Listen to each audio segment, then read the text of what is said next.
They called him the king. He had the voice, the fame, the power. Millions loved him, but almost no one truly knew him.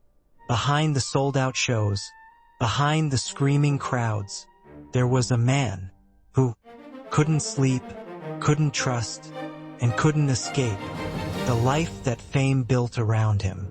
This is not the story you were told. This is the story of what fame really cost him. Elvis Presley is one of the most recognizable names in American history. More than a singer, more than an entertainer, he became a cultural symbol that reshaped music, fashion, and identity itself.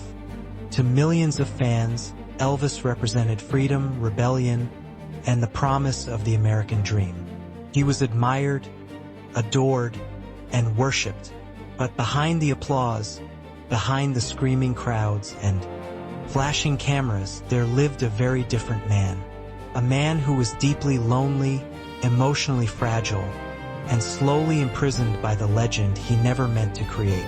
Elvis Aaron Presley was born in 1935 in Tupelo, Mississippi, into extreme poverty.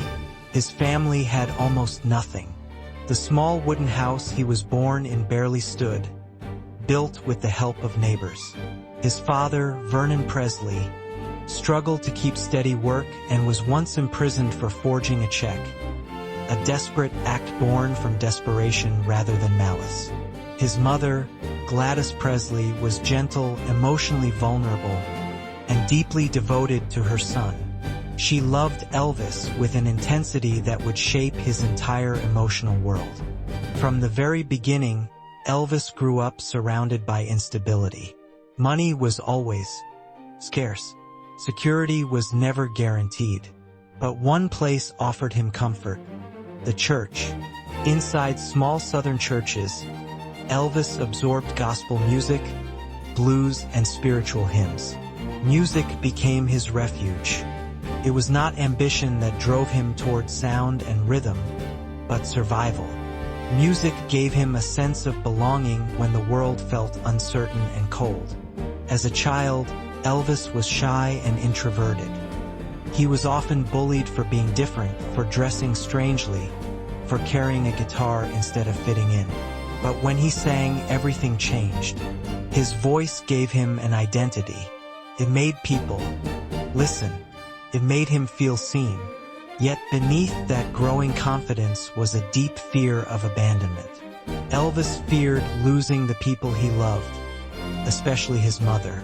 That fear would follow him for the rest of his life. When Elvis entered the music scene, fame arrived faster than anyone could have imagined. His sound was new, raw, and impossible to categorize. He blended gospel, blues, and country in a way that shocked conservative America. Some called him immoral. Others called him revolutionary. Teenage girls screamed. Parents panicked. But Elvis himself was overwhelmed. Almost overnight, the poor boy from Mississippi became a national obsession. With fame came control. Elvis placed immense trust in those around him, especially his manager, Colonel Tom Parker. Parker was not just a manager. He became the architect of Elvis's entire life. He controlled tours, contracts, appearances, and financial decisions. Elvis, emotionally dependent and inexperienced, allowed this control to happen. Slowly, almost invisibly, his independence disappeared. Hollywood soon followed. Elvis hoped that acting would allow him to grow creatively, to prove himself as a serious artist. Instead, he was cast in repetitive, shallow roles designed purely for profit. Film after film followed the same formula. Elvis knew he was capable of more, but the decisions were no longer his. Each successful movie tightened the cage around him. He became trapped inside an image that the world demanded and refused to let go.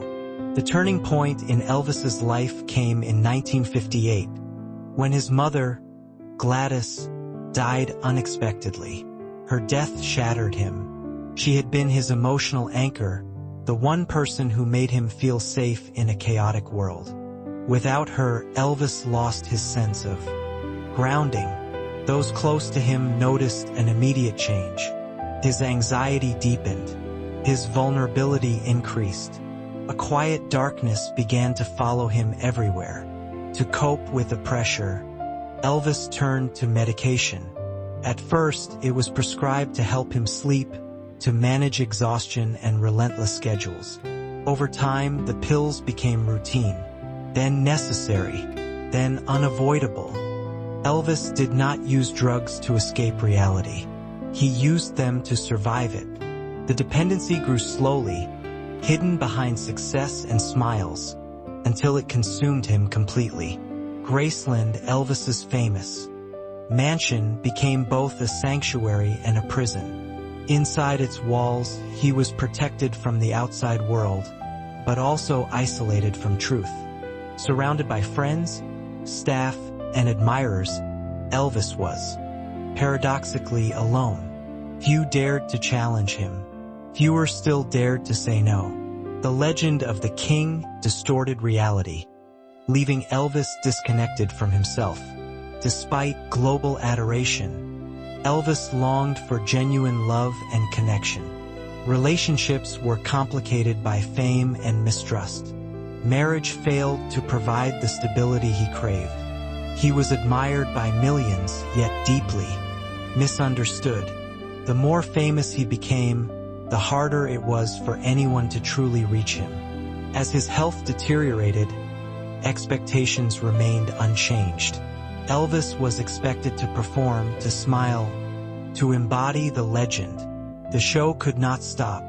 Even as his body weakened and his spirit tired, the world demanded the king. Each performance became a battle between image and reality. The man behind the myth was slowly disappearing. In his final years, Elvis grew heavier, more exhausted, and increasingly detached from the person he once was. But the public continued to idolize the frozen image of his youth. Few wanted to see the truth because the truth was uncomfortable. Elvis did not die from a lack of love. He died from a lack of freedom, care, and understanding. On August 16, 1977, Elvis Presley was found dead at Graceland at the age of 42. The world mourned a legend.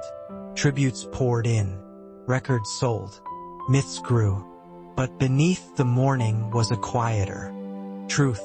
Elvis had been trapped inside his own legend, unable to escape the role the world created for him.